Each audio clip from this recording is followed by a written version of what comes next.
Okay, so what kind of shape is number 20? A trapezoid is a quadrilateral that contains one set of opposite sides that are parallel. And so this is actually going to be an isosceles trapezoid simply because it has the legs marked as congruent. So this is when we held up our arms in class and we said base, base. The base angles are going to sit on the same base. So in an isosceles trapezoid, we know that the base angles are congruent. So if angle O is 135, we also know that angle N is going to be 135, which is angle 3. So those are going to be congruent. That's also going to be 135 degrees. So how do I find angle 2? Well, angle 2 is going to be, we learned a property, y'all discovered it in class whenever we modeled this with the desks, that those were same side interior angles and those were supplementary. So what is 180 minus 35? 180 degrees minus 35 is going to give me 45 degrees. So angle 2 is 45 degrees, which means that angle 1 is also going to be 45 degrees. Okay. Base angles are going to be congruent in an isosceles triangle. So those two blue ones match, those two reddish ones match. All right, so let's move on to number 21. Number 21 is going to be a trapezoid, and we have the mid-segment of this trapezoid. So I'm going to go ahead and tell you all this is a trapezoid. Let's add those parallel markings. And so we know that the mid-segment is not only going to be parallel to the bases, but it's also going to be the average of those bases. So here's my mid-segment. How do I know it's a mid-segment? Because I've got a midpoint here, and then I've got a midpoint at point F with these markings. So this is our mid-segment. So we learned y'all discovered really, a formula that says that mid-segment is the average of the bases. So base 1 plus base 2 is going to be equal to base 1 plus base 2 divided by 2 is going to be equal to our mid-segment. Okay.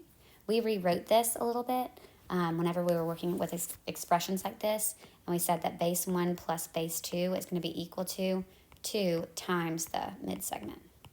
Okay, so you can work with either version of this formula. This is just a little bit moved around algebraically. So what are my bases? That's going to be x. Let's go ahead and plug that in. Base 1, base 2, and there's my mid-segment. So x plus 1 plus 10 is going to be equal to 2 times our mid-segment. So if you double that mid-segment, it's equal to the top plus the bottom. So we're going to have to use some distributive property here. This is going to be x plus 11 equals 6x minus 4. So we get 5x equals 15, so x is equal to 3. Let's go back and plug that in and make sure that makes sense. 3 plus 1 is 4. 3 times 3 is 9, minus 2 is 7, and this is 10. Is 7, in fact, the average of 4 and 10? It is. So what is e to f? E to f is going to be 7. E to f is 7 in that trapezoid. All right, 22. Again, exact same thing here. Here's my base 1. Here's my base 2. Here's my mid-segment. And so we learned the formula that says it's the average of the bases is equal to our mid-segment. So you could plug it directly into that if you want to. Or you could also move it around to say base 1 plus base 2 is going to be equal to 2 times your mid-segment.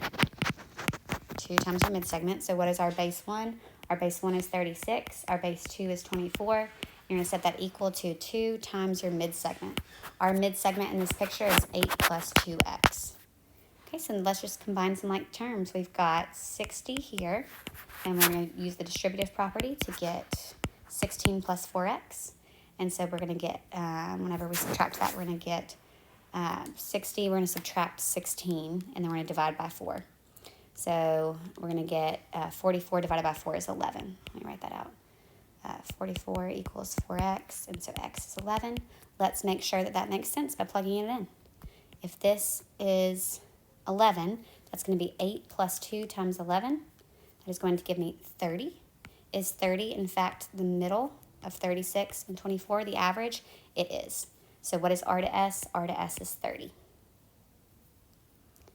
All right, let's look at number 23. Well, what shape is number 23? This is a quadrilateral where it has consecutive sides, congruent, so we know that this is a kite.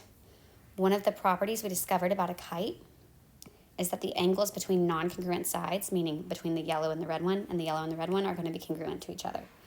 So what we're going to do is we're going to take our angle sum of a kite, which is 360. We're going to subtract that top angle of 101, subtract that bottom angle of 48, and how many degrees do I have left? 211, to share evenly between angle 1 and angle 2. So 211 divided by 2 is going to give me 105.5 degrees for each of these angles. 105.5 degrees. 105.5. Okay. Number 24 is also a kite.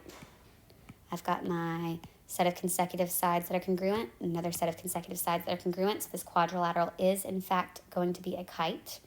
And we know that this long diagonal, we learned by modeling this in class, that this long diagonal is going to bisect that top angle and that bottom angle. So we know that 7x plus 10 on that side of the kite should be equal to 8x plus 3.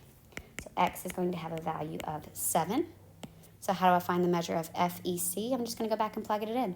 So 7 times 7 is 49, plus 10 is 59.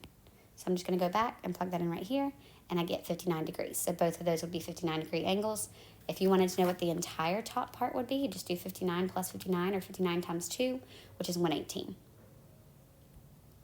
For question 25, even though it might not look like it, I still have a kite going on. Consecutive sides are congruent, and so this is in fact a kite.